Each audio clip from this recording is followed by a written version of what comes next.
Okay, now do it again. There. Now we're both recording. Okay, fantastic. All right, hi everyone. I don't do editing, so you're all gonna have to deal with that in the beginning. My name is Tasha Renee, and this is the Joshua Encounter podcast. We have the beautiful Kendra with us today, and she's gonna shortly here in us just a second tell us her encounter with Jesus, Joshua, whatever you call him. Me personally, I am a women's coach for Sacred Rage. I am an expert in that area with Jacqueline Faith. Have been doing that for a little over 2.5 years now. If you want more information on that, you can look us up under sisterhoodofsacredfire.com or same name on Instagram, as well as by email. You could message us as well. We do private sessions, we do programs, we do all kinds of things. We're available to be hired as speakers and teachers as well at your events and retreats and programs and so on. So if you're listening to this, you're on Spotify. You can also listen or watch us on YouTube under the Joshua Podcast. You can email us at thejoshuapodcast@gmail.com. And you can also, if you are watching, you can listen to us obviously on Spotify under the same name. So Kendra, tell us who you are, what you do, how people can get in touch with you if they want to. And then if you'll just go into your story, that'd be great. Awesome. Thank you. Thank you so much for having me here. So I am Kendra. You can find me at KendraDivinePurposeMentor.com and Kendra Divine Purpose on YouTube. I'm a spiritual teacher, metaphysical healer, and I'm the founder of Divine Mother Ministry. And I'm also now a guide. I'm going to be taking a group of women and men to Egypt this year to activate the temples and pyramids over the Lionsgate portal. Beautiful. Which is a big ask that Jesus asked me to do. So yeah. Amazing. How amazing. And so can people, if they're interested in that, can they also find that on your website? Yes, or Eventbrite, or you can just email me directly at info@KendraDivinePurposeMentor.com. Okay, and it's Kendra for anyone that's wondering how to spell her name. Pretty self-explanatory. Could be an I guess. So yeah. All right, fantastic. So tell us about your encounter. So my encounter with Jesus is an everyday experience. I've always seen him, and I've walked many lifetimes with him. And so basically, like the first part of my life, he was always there, but I didn't really know to ask him for advice. It was kind of like known that I was coming in to walk every point of polarity, and I was supposed to make a lot of mistakes. And then just basically I hit this brick wall, and the father aspect of God said, you can no longer pass go on the road that you've been on. You must make a change, or your life here on this planet is done. You must live your purpose. And so pretty much it was around 2020. It was right before the event that we all experienced. The pandemic, yes. Yes.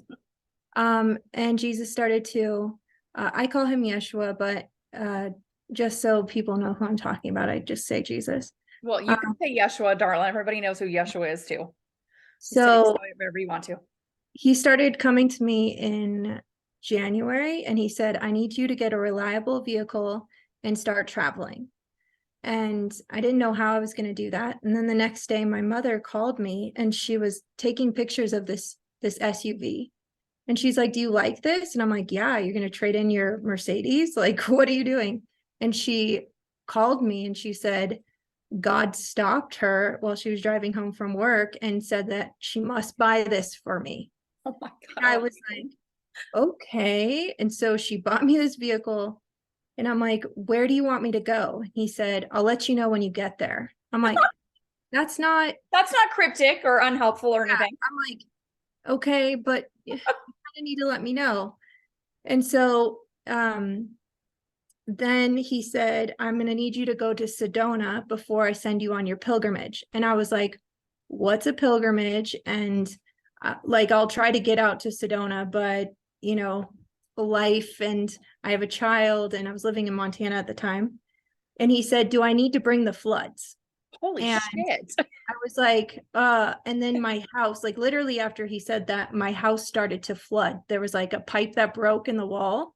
Wow. And my my friend Dan was actually there, and I said, I was joking around and I was like, Jesus is telling me I need to go to Sedona. And he's like, oh, like, I don't know how you're going to make that happen. And then told him about the whole floods. And then he was like, I think a pipe just broke in your wall. So, I mean, and that was right before, we went on lockdown. My So gosh. as soon as we went on lockdown, he said, okay, you have a month, get your things in order. He said, sell everything you'd be sad to deal without, and, just have your stuff in a vehicle and go to Sedona. So I didn't follow I was not very obedient to him at this time. Like, I would follow some of his instructions, but not all of it. And then you see the repercussions of that later. Of course. So, I mean, I didn't know how I was going to like sell my things. Like, we weren't even allowed to like, have people in our houses at that time. So I just gave all of my stuff to my friend Dan, and he stored it in his workspace. And so as soon as we were allowed to leave, like the day that we were allowed to leave our houses, my daughter her school was shut down as well. And so her dad was like, just go. Like, you can come out here, you fly back every couple of weeks, but just go, I got her. And I was like, okay, well, if that's not a miracle, I don't know what is. So I drove down to Sedona, went through this basically like this spiritual awakening of sorts, and a purging of who I thought I was. And then I got sent back to Montana in August. And then it was around Christmas time, Jesus said, I need you to step into your high priestess form. And I was like, what's that? Like the tarot card? And The tarot card, I love you. Yeah, I was like, I have no idea what that means. And he gets so frustrated with me. Like, are you kidding me? Remember who you are. He always says, remember who you are. And so he said, all right, I need you to go to Egypt, and I need you to step foot on your homeland and remember who you are. And I'm like, Egypt? I haven't even been out of the country. You're like, how the fuck? Yeah. It's a global pandemic right now. I don't know how I'm going to make it to Egypt, like. Can't even make it to another state. You want me to go to fucking Egypt? Right, exactly. Yeah. So so this was in like late December. It was after Christmas. And so it's like January, February, I think it was like middle of February. And this woman appears on, which was interesting because this woman reached out to me personally as I was driving home from Sedona, feeling super defeated. And like, I missed the mark and all this stuff. Because I got there and I'm like, okay, what am I supposed to do now? And it was silence because I was walking in the opposite direction. So meanwhile, I'm trying to logically figure out why he sent me here. And I'm like getting further and further in the dark. So this woman reached out to me, and I don't remember what she said, but she made that contact. And it was like, it felt as if like a sister like could see where I was, and she came and she was like lifting me up, like, remember who you are, you're good. This is just a part of the process. So she appears in my reality once again, and she's doing this live video, and she's talking about this high priestess pilgrimage in Egypt. And I'm like, what? Kidding me? Fuck? Exactly. So she's saying all of these activation words, like, the creators of this earth. And like, she was just saying all of these things. And so I didn't even know what the pilgrimage was. All I knew is we were going to Egypt. This is what he was telling me. Like the whole time she was speaking, it was like, ding, ding, ding. My whole body was vibrating. And so I'm like, okay, this is the trip. But I don't have any clients coming in. How am I going to fly to Egypt right now? How are you going to pay for it? Yeah. Where's the money coming from, Jesus? So I opened myself up like a chalice, and I said, okay, God, if I'm supposed to go on this pilgrimage, if this is where you need me to go to remember who I am, then send me the money. I am open to receiving. The next day, I got a check in the mail from the government for the exact amount for the pilgrimage and for my plane ticket. Just got chilled. Nothing extra. And like when I saw the check, because normally when they were giving us money, like what were they called? Oh yeah, they were giving us like rebates and shit or whatever. Not rebates, but yeah like whatever. They would normally deposit right into your account. So the fact that I even got a paper check was like, what? And so I was like, okay, I guess I'm going to Egypt. So I sent in the tuition. So I knew with the way I am and how intuitive I am, that if I even looked at the itinerary, that I would mess it up. And I had already seen what happened when I got distracted with the guidance that was coming in when I went to Sedona. So I was like, nope, I have no idea why I'm being sent. I'm just going to be in the present moment and be guided in every moment. I didn't even know if we were going to the actual pyramids or we were going to like a museum. Like I literally had no idea. So it was the second day we had our opening ceremony, and then the second day we go to the Pyramid of Giza, and we're going up to the King's Chamber. And so I guess I was expecting to feel a lot, like I was feeling activated, but I was expecting to, like, as soon as I got off the plane, it was gonna be like, when I'm like, oh my God, and all these past lives were gonna download to me, right? And that wasn't necessarily happening. And so we got up into go into this tunnel to go up to the King's Chamber, and there was like this dark energy that was being trapped there, and it was like sucking it down into the earth, right? And you walked it, and like, with as sensitive as I am, I'm like, oh, like it was so gross, right? And so this woman, who was the last one to join, actually, she stepped into the field, and I saw it stop. And I saw that she was like this chalice that could scoop up all this dark energy, and we could take it off world. And Wow. so I told her what I was seeing, and I said, will you contain this dark energy, and we can take it, and I'll stand behind you. And so she walked, and she's like, I'm just watching her entire body be filled with this dark energy. And Oh, I'm like holding the space behind her. And so as soon as we get up there, now, mind you, I have no idea what the group leader had in store, but like there was something else that was happening. And so as soon as I walked into the space, I was like, okay, listen, everybody circle around Lisa. We have to take this off world. Like, so fucking rad. yeah, so as soon as that happened, and like the group leader was like, yes, yes, like, because she could see too. And so we sent it out from the sarcophagus out the top of the pyramid. And then so they went into their I say there because I wasn't really involved in this stuff. Like they were doing like a ceremony, and it was this whole thing, but I was getting specific messages for specific people. And after that whole thing, I was like completely activated. So I was speaking, but I have, like, when I'm activated, I have this sound that comes out of my third eye, and it like tunes out the distortions in the field. And so I was going to like different people I was getting messages for. And meanwhile, my roommate, who's there too, she's like reading the Bible in corners, the four corners of. Now, I had no idea that that's like how you unlock the pyramid. Like, Oh shit. he didn't even know that. She was just like really not like feeling the whole ceremony thing. So she was like, I'm just going to read the Bible right now. But like, meanwhile, she's being guided to do that so that we could Wow. rest, right? So I can't understand why I'm speaking, and then the guards, because like the feminine energy, they were making a lot of sound, and they were like all like, oh, and so like the guards were coming over to us, and they kept speaking to me as if I understood them, and then they would bow to me, and I'm like, I have no idea what you're saying. And so I was telling like the women to, like, send like a soft motherly energy. And then I could feel this like there was going to be a birth or something. Like my whole body was shaking, and I didn't know, there was something that wanted to come out, but I didn't know what it was. And so they were all getting ready to leave, and everybody's getting their stuff, and they're about to go out from the King's Chamber. And I grabbed Jennifer, the group leader, and I'm like, no, we're supposed to do something. There's something. And she was like, what? And then she's like, come over here. So she takes me over to the sarcophagus, and she starts speaking in light language. And as soon as she does that, I get like hit with this energy. And I'm like, no, it's not safe. And I go, clear the space. And this woman gets thrown out of the King's Chamber. Like literally, she said it was like a magnetic field, and she was just thrown out of it, right? Wow. So it's only me and Jennifer and this other woman who's sitting there taking pictures, because she's like, holy shit.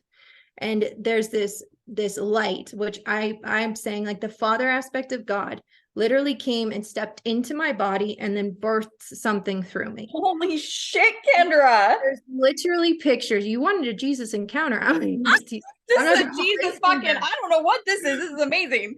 Yes, please keep going. he takes pictures and you literally see the light come into me and then go out into the sarcophagus and then it's gone. And so as she's taking pictures and then she comes over and she turns into like Hathor and she starts just midwifing. I'm like, by this time, I'm like full on contractions. I'm down on the ground and I'm like literally giving birth. And if it wasn't for the two of them, there's no, like, I would have stopped the process because I would have felt like, what the heck is going on? But because both of them like just stepped into their God self and was like, they knew what we were there to do, even though really consciously our human didn't have any idea what the hell was going on. And so then it gets all the way through me. And it's like, what happened was I birthed the umbilical cord for the planet and plugged her back in. Okay. That's freaking crazy. Right. And then as soon as it's done, I'm like, and you see like all of these kings standing there, like in the shadows, like it was amazing. Wow. And so I stand up and I'm like, and then Jennifer comes back too. And she was like, wow, okay. And this man comes in and he bows to us and he stands against the wall and he starts singing like the most beautiful song I've ever heard in my life. And then he turns to me and he just says, thank you so much for coming. The planet thanks you. Thank you so much for coming. And I'm like, you're welcome. What just happened? And so we go to leave and I'm like literally shaking. It's really hot. Oh yeah, it's Egypt. Woof. Yeah. So I tell the group leader, I'm like, my human is having a really hard time with whatever just happened in there. Do you mind if I take her and put her in your womb? And she's like, yeah, sure. So I did that. And then I just stepped into my God self and I was like, all right, good to go. But I kept having to stop as we were going down because I would start to have contractions. And anybody that's ever given birth, you know that you're not up for like, trekking around or like fucking anything. Yeah. Labor, right? And so as we had to stop, there was a group of people coming up and the woman just looks at me and she just says, lay down, just keep breathing. Thank you so much for coming. We appreciate that you came here. And then I'm like, how does everybody know? And she's like, how did they know when Jesus was born? And I'm like, what? And so, your mind can play tricks on you. So I'm like, okay, maybe I'm just reading way too much into everything that's being said. I don't really know. And so we go to leave and step back into the light and I'm digging around for my sunglasses and I'm still shaking. And the Father aspect of God speaks to me in a different frequency than what Jesus speaks to me in an everyday voice. Right. And he said, no, leave your glasses off. Show them your eyes. Show them who you are. I'm like, okay. So I take off my shoes so I can walk down this thing as I'm shaking. And there's all these vendors that come to you when you're in Egypt and you're American. And they'll be like, oh, and I just went like this and they all stopped. And this American man starts clapping. And then some of the Egyptians are like, wait, who is that? And so they're like, are you American? Are you Egyptian? Are you Greek? And I'm like, I am. And then I like got it, like why Jesus says I am, And so I get back onto the bus and I'm sweating and I just want to take a nap. And then they circle around and they get out and they take a group picture and I don't want to go. And Jennifer's like, just come on. So we take one picture. I get back on the bus. I'm like, I'm good. I'm ready to go back to the hotel. You're fucking exhausted, I'm sure. Right? And so they're like, oh no, one last photo op or whatever. They go around to like, whatever. I had no desire to do this. And so mind you, like all of the women are dressed in their like high priestess garb, like, white dresses. At that time, I didn't wear dresses, like at all. So I was like the only one wearing pants and like a t-shirt. That's so funny. Yeah. You probably look like you just accidentally happened upon these people. Like I did not look like I belonged with the rest of them. They're all like, got all this jewelry, like all these things, like kind of like what I more so look like now, when I'm like in that setting. And so everybody gets off. They've been off the bus for probably like 8 minutes. And I'm just going to take a nap. And I hear the Father aspect of God say, no, get off the bus and go tell your people that they are free. Go tell your people that they are free. So I'm like, oh my God. Okay. So then the bus door opens and there's this man that's been standing there selling gifts to people. And he sees me. And as soon as he sees me, it gives me chills just to think about it. He goes, our queen has risen. Queen Cleopatra, she's come back for us. And then it hits me, and like the whole Lifetime downloads to me, and I just start crying. And he's running and he's like, our queen, to all of the vendors that are all lined up. And I'm just like, as soon as it hits me, I'm just crying. And the whole time I'm just like this, and like crying and walking. And as I'm walking, all of these men come out from like their little shops, and they all just get down on the ground and bow to me. And I'm like I'm like the whole Lifetime's downloading, and it feels like this. How the hell did I forget?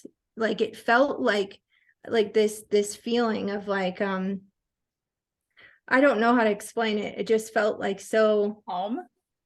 yeah, it just felt like almost like this sadness for like, who have you been pretending to be? Like, and so I go over and I'm just like just crying. Like I can't, it's like uncontrollably.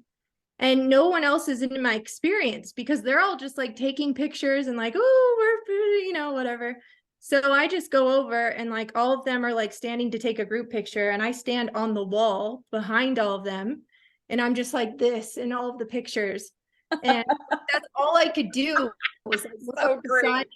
Yeah. And so Great. I get back onto the bus, like I take some pictures, and then I just like walk. Like I'm just like fully activated, like, okay, did my job. And then I went over and I said, get up, you all are free. You can go now, like you're free. And they were like, oh, and they wouldn't even look at me. And so I get back on the bus, and I'm like, the whole Lifetime, it's like, and the man, he comes over to the window and he's like, no, my queen, I work for you. Take me with you. And I'm like, no, just like, it's not, I just found out, like, go, like, calm down. He's like, no, please just take me with you. And I'm like, it's not time yet. And he said, okay, can I give you a gift then? And I said, oh, of course you can give me a gift.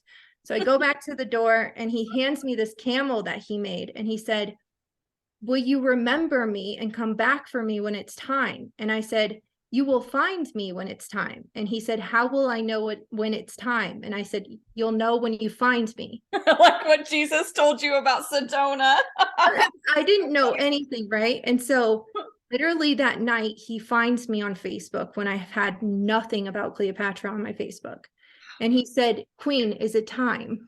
And I was like, gosh. oh shit. Like, so we go to all these different temples and pyramids. And throughout the journey, there becomes like more of a crowd around us. And like people are like videotaping, and like when we're on the boat, all of the children see me, and it's more so they feel me because they know the reverberation. Yeah. And so they start swimming next to the boat, and they're like, queen, queen, queen. And I'm like, oh my God. And so still I'm like, I'm present with like this awakening that's happening, but I'm still kind of in my own experience. Like I shared with the group leader about what happened, and a couple of the other girls. But like when I went to go share with all of them, this woman sat in front of me, and she said something about like, well, like Queen Cleopatra definitely like just destroyed Egypt and the whole entire empire. Like she was the fall of an empire. I'm like, okay, well, I guess I'm not going to share this truth with them. Like that's not a great way.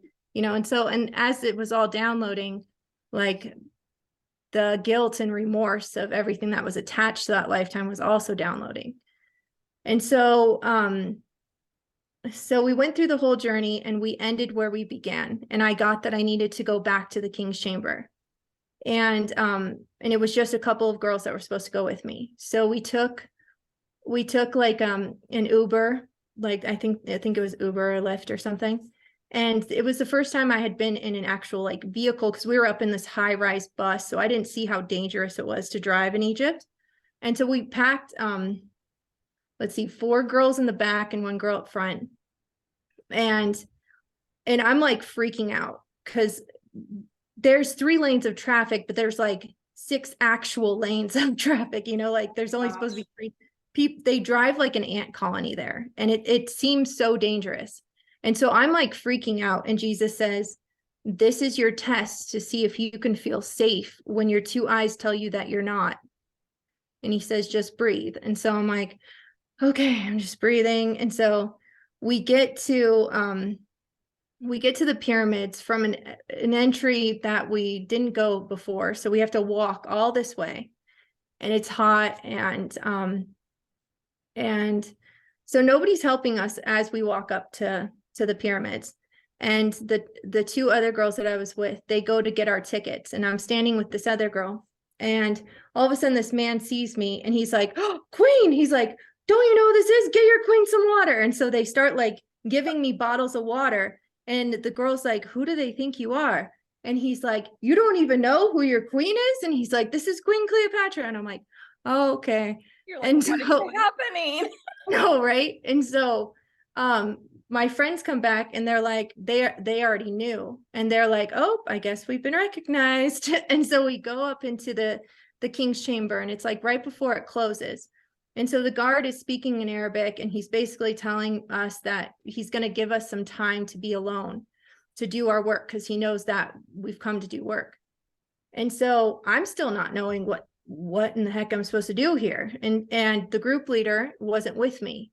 And so the girls are all looking at me. And so I go to begin, and the guard comes back in, and he takes his flashlight, and he's like, because as soon as I stood up, the light started to flicker in the king's chamber. And so he comes in, and he's like, "What are you guys doing?" And he flashes his light into the sarcophagus, and he's asking us if we put any crystals in there. So, I mean, that was my cue that I needed to put a crystal in there to activate it, you know? Right. So I put my crystal in there as soon as he left, and it's recorded, so I could show you what happened. And I go over to the head of the sarcophagus, and I have my two girlfriends standing on either side.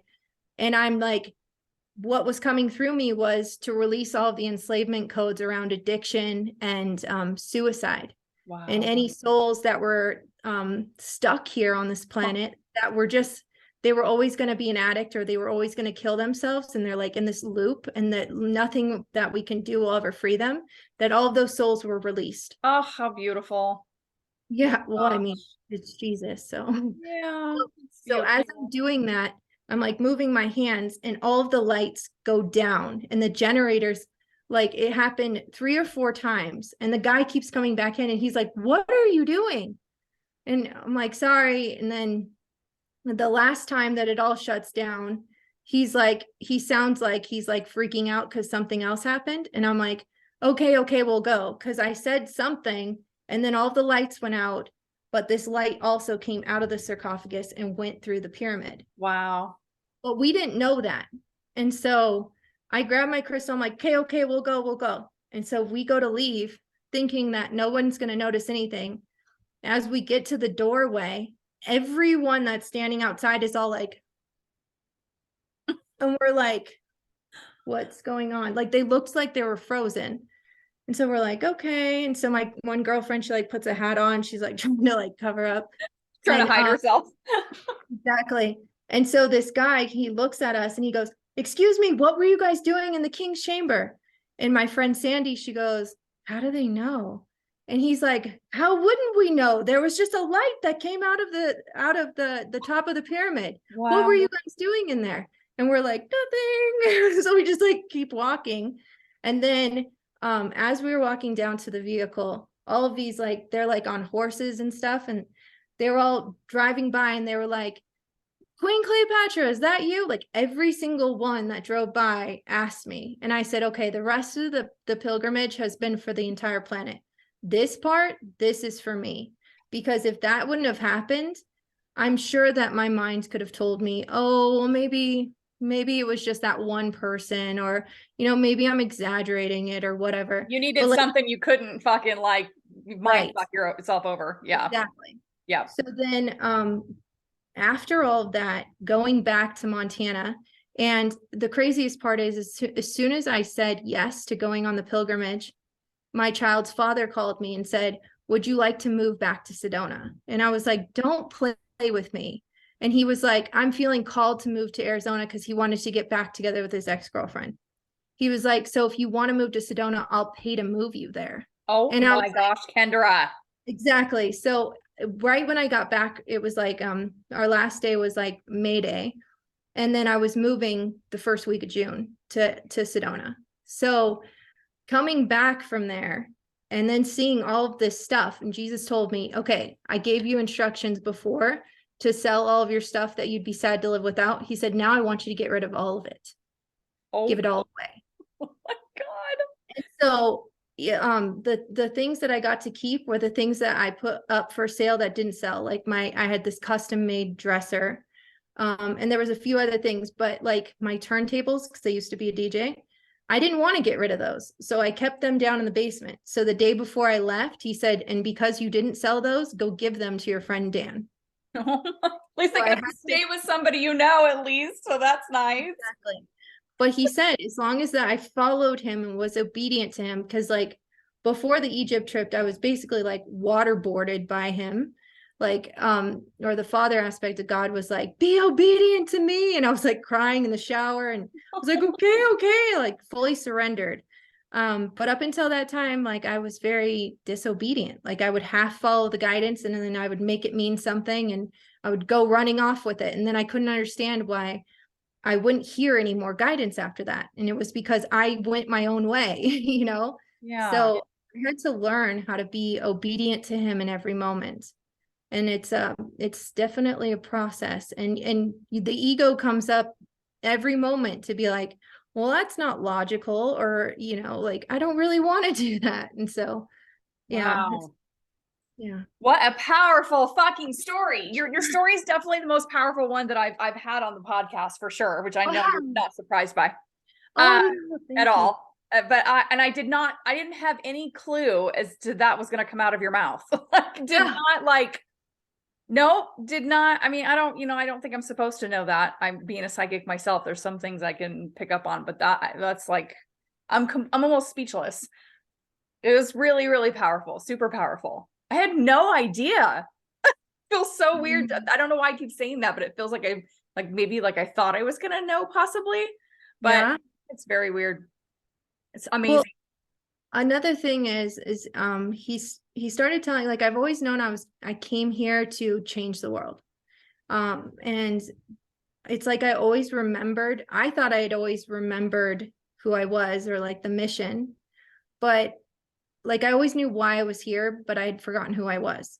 And so when it started coming through, like the Divine Mother would just I would just become the Divine Mother and be speaking these messages. And before then, when I was like giving messages on my YouTube channel, they were so high that people would just fall asleep. Like I would be speaking I thought was beautiful wisdom, but it was like the human had not integrated enough with those higher realms that they couldn't even hold it in their consciousness. And so when he started to tell me that it was my path to walk as the embodiment to the Divine Mother, like that was kind of like it made sense, but there was still like parts that I didn't really understand. And then when we actually were on the island of Philae, the Isis temple, we all were receiving light codes. And so each of us has a specific light code within us. And the way that it's shaped or the way that it looks, it tells like your origin or who you are. And so everybody else's was like line, like kind of like what's it called? Like a numeric code or something, or like lines. And mine was a chalice. And so you can see that picture. That's crazy. Yeah.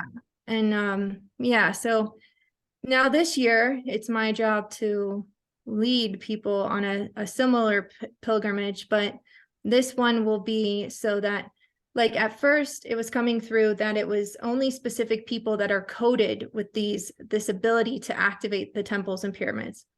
But there's this whole other wave that is now being called to show up. And that's people who are like walking around like I was a couple of years ago, going, who the hell am I? I have this big mission. I can feel it inside of me, but I don't know who the hell I am. Yep. So I keep living this mediocre life and living like kind of half alive. Yep. And it's just like, you're walking around in circles. You like do this yoga teacher training thinking that's the thing, and then it's not fulfilling. Or you get this next certificate and that's not fulfilling because you don't know who you are. None of those things can be fulfilling. And so what Jesus is calling for all of us that are in that place is come and step foot on your homeland and remember who you are. And the reason why it's your homeland is because, for one, that's where we started out when we started out on this planet. But the Sphinx holds the Hall of Records. So it's not like the Akashic records that holds your records from every lifetime on every planet.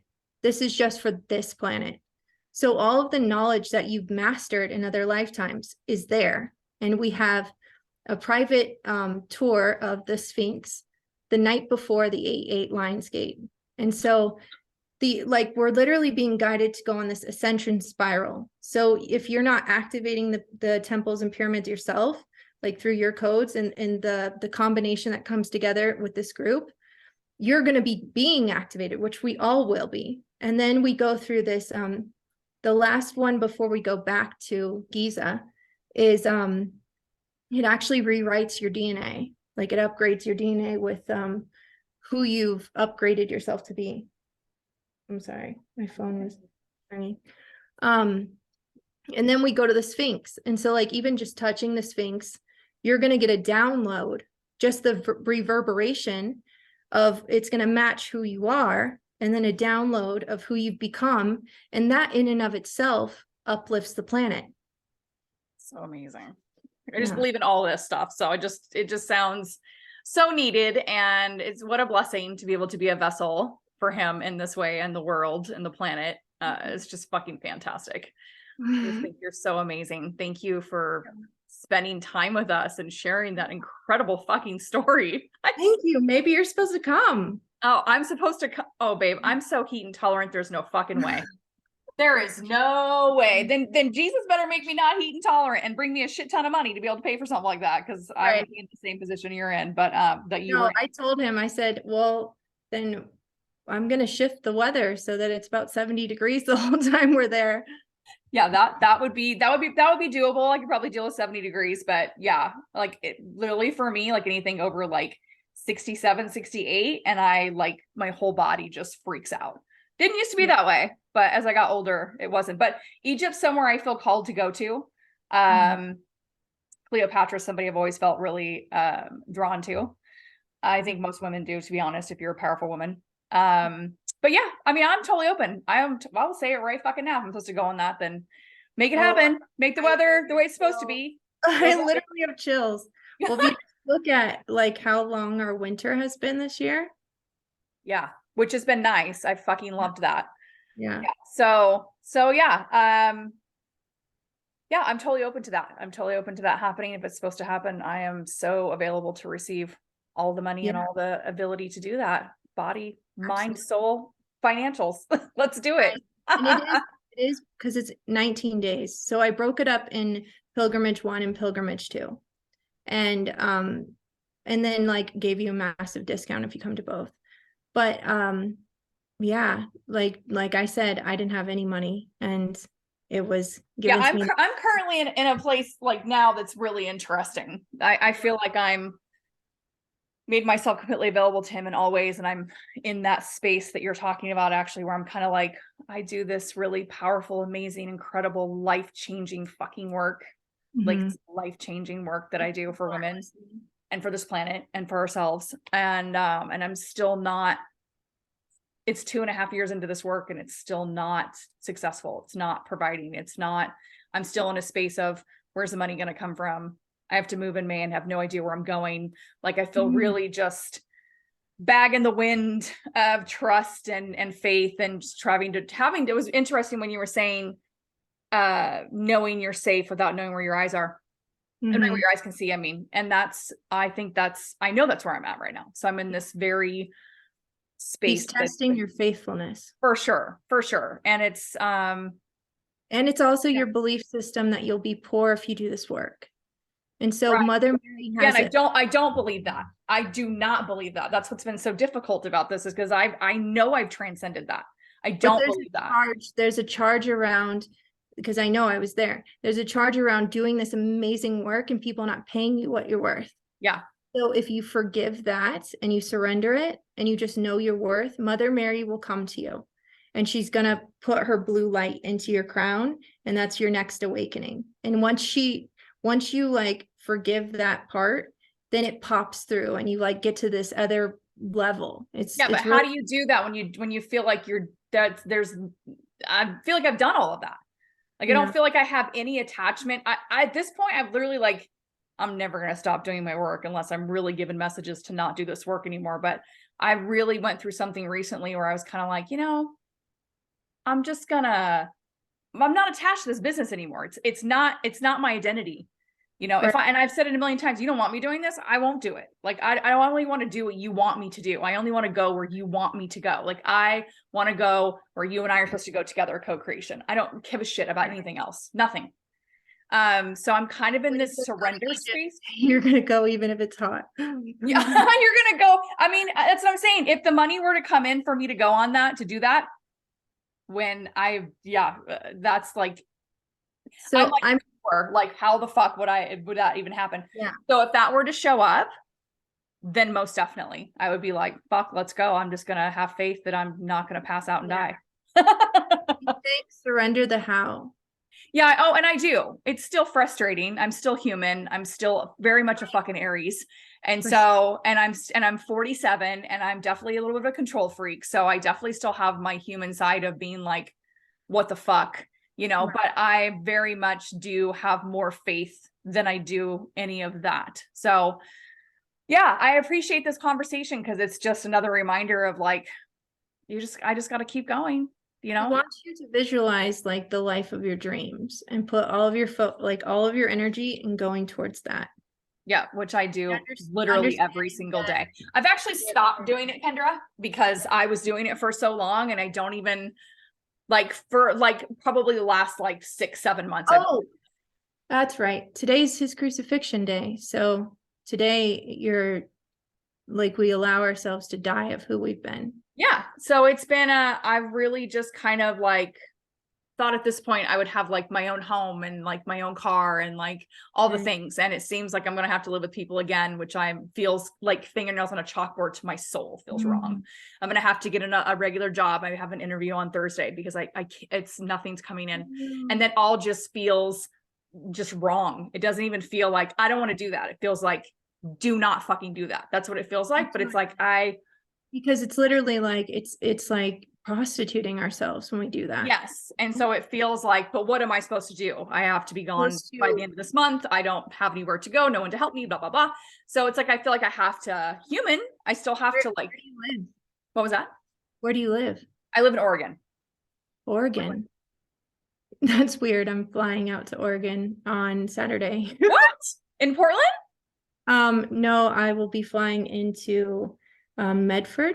Okay, yeah, I lived in Medford. My mom, well, we don't talk, but my mom lives in Medford. I love Medford's beautiful. I lived there for a short period of time, but I love it there. What are the chances? Like, yeah. What are the chances of Medford? Like, in Medford's tiny. You're gonna go to Ashland? Well, my divine counterpart, he's out there visiting family. Okay. So we have been away from each other since last Wednesday. Oh. And so yeah, he's flying into Phoenix on Wednesday for like 9 hours. So I'm gonna go down there and see him then. And then he's like, why don't I just fly you out here and then you can drive home with me and we can go to Shasta. So it's amazing. Shasta's like freaking incredible. right. So I've never been there though. Oh, you're gonna love it. It's yeah, so beautiful. You're gonna go to Shasta Lake, I'm assuming. I'm not sure, but I'm hearing you need to partner with people. There's like this whole other level that your business wants to go to. Yeah, I would love to do that. I would love to do that. I'm open to all of it. I don't know who that might be, but let's do it. Let's do it. Fuck, girl. Let's do it. Let's go. I'm literally open to wherever it's supposed to go, because the business has its own fucking energy. It was given to me by God, but it has its own agenda and its own shit. And I've learned the hard way to stop trying to control it. And so it's like so necessary in like my practice, because you have to clear it out before we can bring it in. Yes. Yep. Yeah, let's keep this conversation going. Yes, we should. So we'll end it here. I really appreciate it. Again, thank you so much, everyone. If you want to get in touch with Kendra, say it one more time how people can get in touch with you. You can contact me at kendra@divinepurposementor.com. And if you have any questions about the Egypt pilgrimage, it's going to be July 26th through August 12th. And that is going to be during the resurrection of Cleopatra, where we will be where they think that her body is. Well, that'll be interesting for you. Yeah. Somebody better be recording this, Kendra. Better be recording the whole damn thing. Yeah. Okay. Well, if my counterpart comes, I'll have him do that because Yeah, he's something. yeah. All right. Well, thank you, everyone. We drop episodes on Sundays, sometimes Mondays. So if Well, you're I just want them to email me if they have any questions at info@kendradivinepurposementor.com. Sorry. no, don't be sorry. It's all good. And hang on for me. Don't go anywhere. Okay. All right, Okay. everyone. Thank you for listening, and we'll see you next time.